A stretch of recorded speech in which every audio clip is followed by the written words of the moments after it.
이제 다른 주제, 이제 2차 민중궐기 대회와 관련된 얘기입니다. 지금 12월 5일 그 민중궐기대 2차 집회가 지금 예정되어 있습니다. 그런데 경찰은 불법 폭력 시위의 위험성이 매우 높아서 일단 허가할 수 없다. 그래서 집회 자체를 지금 불허한 상태예요. 네. 그런 상태에서 민중대회 주최 측은 강행하겠다는 거죠. 네. 어떻게 될 것 같습니까? 그럴 경우에. 그 집시법에 의하면 폭력 집회가 예상되는 경우에는 경찰에서 소위 이제 불허가라고 흔히 얘기합니다만 금지 통고죠. 금지 통고를 할 수 있고 지금 금지 통고가 나간 상태입니다. 네. 그럼에도 불구하고 만약에 그 집회를 강행을 한다면 그 주최 측은 조금 더 높은 형사처벌 그리고 단순 가담자는 6월 이하의 징역이나 50만 원 이하의 벌금 이렇게 처벌이 가능합니다. 집회를 불허한 상태에서 예컨대 광화문 광장에 네. 나오는 것만으로 이게 불법이 되는 겁니까? 그렇습니다. 그게 집시법 위반이 됩니다. 지나가는 행위는 상관없지만 행위는 전혀 상관없죠. 그 집회에 참석한 목적으로 참석한 사람은 참석 자체가 불법이 된다. 예, 그렇습니다. 그래서 처벌 대상이 된다. 그런 얘기입니까? 예, 주최자가 좀 더 높은 처벌을 받는 것은 맞습니다. 알겠습니다. 예. 그러니까 이제 그런 발상이 곧 위헌적 발상이라고 하는 것입니다. 우리 헌법은 너무나 잘 아시죠. 모든 국민이 집회의 자유를 가진다고 규정하고 있고 더 나아가서 집회에 대한 허가는 인정되지 않는다. 헌법 조항입니다. 그런데 사실상 집시법 조항을 들어서 허가제로 운영하고 있는 거죠. 그런데 이거는 합법이냐 불법이냐가 중요한 게 아니고 만일 민주노총이나 민중연대 측에서 공언하고 있듯이 평화적으로 집회를 벌이겠다고 한다면 그 평화적인 집회는 보장하는 것이 헌법 정신에 부합하는 것이고 기본권을 보장하는 것입니다. 말씀하신 대로 우리 헌법과 법률이 보장하고 있는 것은 평화적인 집회와 시위입니다. 그렇습니다. 그런데 지금 지난 11월 14일 날 이루어진 집회가 평화적인 집회였습니까? 거기에 쇠파이프, 강목, 온갖 살상 무기가 동원이 됐고요.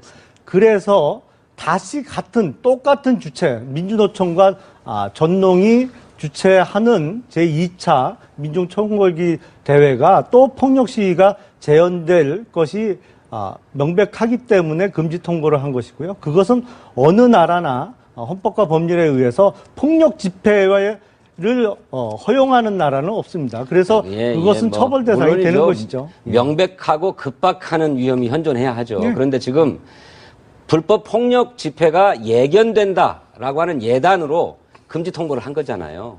그런데 그들이 누차 공언하듯이 평화적으로 치르겠다고 하고 있고 또 종교계가 나서서 우리가 인간 띠가 되어서 평화 집회가 이루어질 수 있도록 나서겠다고 했고 제1야당인 새정치민주연합도 소속 의원들이 전부 다 현장에 나가서 집회가 평화적으로 이루어질 수 있도록 하겠다. 그래서 경찰과 주최 측 간에 이른바 평화 집회 약정도 체결하게끔 하겠다라고 공언하고 있는데 그거를 정부 경찰의 예단만으로 금지하고 불허하겠다고 하는 것이니까 그거는 헌법 정신에 부합하지 않는다고 하는 것이죠. 지난 11월 14일 불법 폭력 집회를 주도한 사람이 민주노총의 한상균 위원장입니다. 그 사람이 서울뿐만 아니라 이 나라를 마비시킬 수 있다는 걸 보여주겠다. 내가 책임질 테니까 청와대로 진격하라고 주도를 해놓고 지금 어떻게 했습니까? 지금 이미 법원에 의해서 구속영장이 발부돼 있음에도 불구하고 출석을 안 하고 조계사에 은신하면서 지금 공권력을 우롱하면서 거기서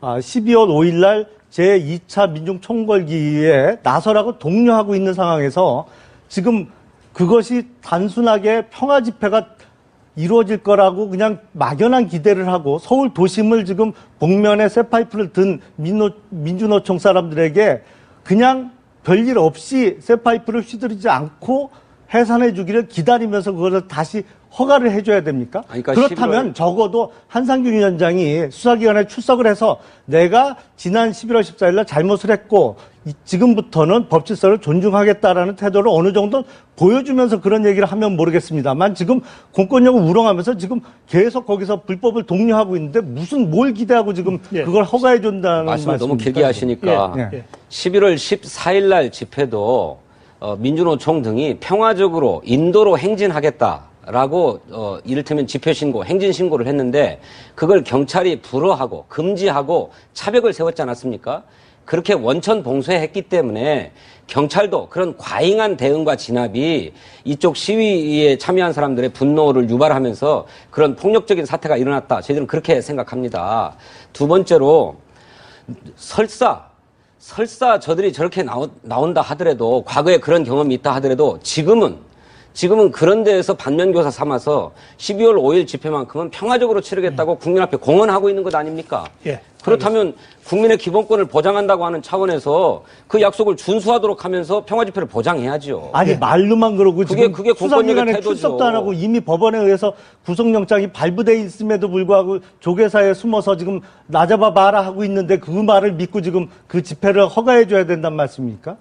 그러니까 한상균 위원장이 조계사에 숨어 들어간 것은 누차 드렸던 것처럼 한상균 위원장만의 문제가 아니라는 거예요. 한상균 위원장이 민주노총 등과 민중연대와 더불어서 주장하고 싶은 바가 있는 거잖아요. 그들이 얘기하는 노동기본권을 억누르는 정부의 노동계약 추진 이걸 포기해달라고 요구하고 있는 것 아닙니까? 그러니까 법질서를 최소한은 존중하는 모습을 보여야 되는 게 법질서 지켜야죠. 정부 여당도 지금 지키고 있는 모습입니까? 헌법 정신을 그게? 준수해 주세요. 알겠습니다. 헌법 시간이 헌법을 많이 좀 제대로 시간이 보시죠. 많이 지나서 여기서 마무리해야 되겠는데 두 분이 워낙 뜨겁게 토론하시니까 짧게 마무리 말씀 기회 드리겠습니다. 한 30초 시간 드리겠습니다. 김영남 의원.